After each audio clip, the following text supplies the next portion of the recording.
ओम ओंकारेश्वराय नमः शिवाय। जय श्री राम, जय श्री हनुमान। आइए श्री राम कथा में प्रवेश करते हैं। काकभूषण जी महाराज कहते हैं कि क्रोध नाव की पेंदी में बने उस छेद के समान है जो उसे एक न एक दिन अवश्य डुबो देगा। हमें सदा अपने क्रोध पर नियंत्रण रखना चाहिए।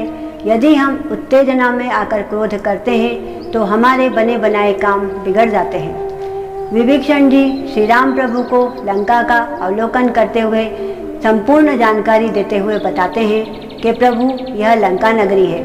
तब श्री राम प्रभु कहते हैं कि यह लंका नगरी तो अति सुंदर है और यह तो अलकापुरी को भी मात दे रही है। तब लक्ष्मण जी कहते हैं कि हनुमान जी महाराज, आपने तो कहा था कि आपने पूरी लंका नगरी को जला दिया है, पर यहाँ पर तो जलने का एक भी निशान नजर नहीं आ रहा है। तब विभीषण जी कहते हैं कि लक्ष्मण भैया, यह सत्य है। हनुमान जी महाराज ने पूरी लंका नगरी को जला दिया था। महाराज रावण ने उनके ससुर दानवराज मय और विश्वकर्मा जी की सहायता से लंका नगरी का पुनः निर्माण करवा दिया है।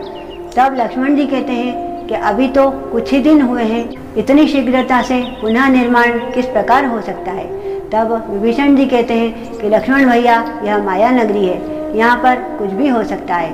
तब श्री राम प्रभु को विभीषण जी विस्तार पूर्वक बताते हैं कि प्रभु, लंका के चारों ओर एक सोने का परकोटा है और उसमें 4 द्वार हैं जो चारों दिशाओं की ओर खुलते हैं।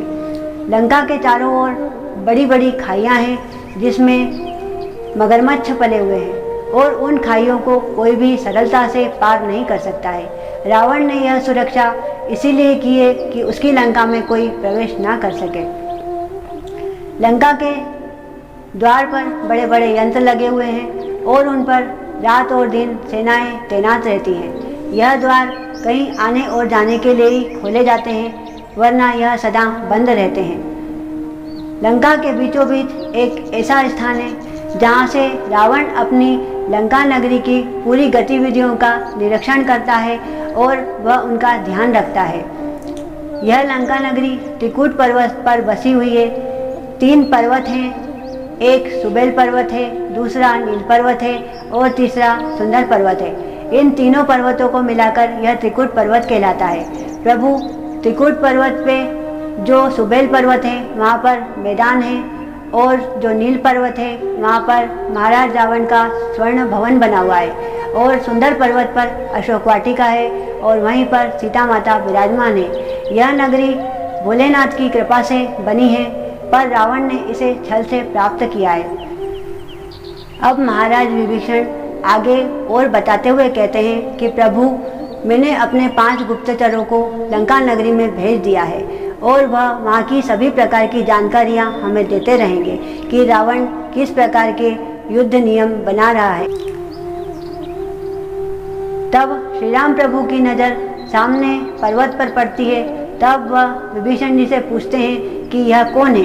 तब विभीषण जी पीछे मुड़कर देखते हैं और कहते हैं कि अच्छा, स्वयं महाराज रावण सेना का अवलोकन करने के लिए निकले हैं। तभी महाराज सुग्रीव को क्रोध आ जाता है और वह कहते हैं कि अच्छा, यही रावण है, इसी ने सीता माता का हरण किया है, इसे पृथ्वी पर जीने का कोई अधिकार नहीं है।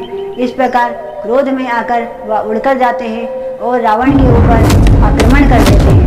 उन दोनों में घमासान मल्ल युद्ध होता है और वह मल्ल युद्ध काफ़ी देर तक चलता है।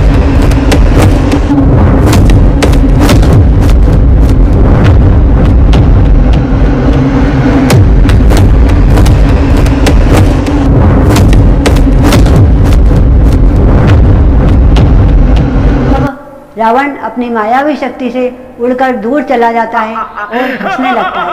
तब महाराज सुग्रीव अपने आप को संयम रख के और फिर वापस उड़कर नीचे की ओर आ जाते हैं। तब श्री राम प्रभु उनसे कहते हैं कि मित्र, यह कैसी नादानी है। इस प्रकार क्रोध में आकर रावण से युद्ध करने चले गए। तब महाराज सुग्रीव कहते हैं कि प्रभु, आप मुझे क्षमा कर दीजिए, मैं अपने क्रोध पर नियंत्रण नहीं रख पाया और मेरे अंदर एक बिजली सी कौंध गई और मैं पागल सा हो गया।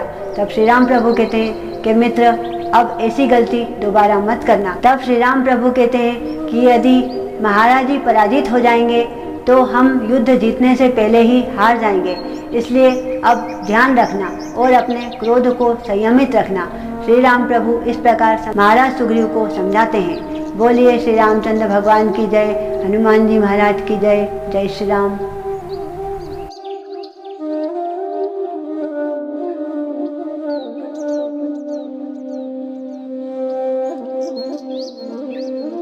Yeah.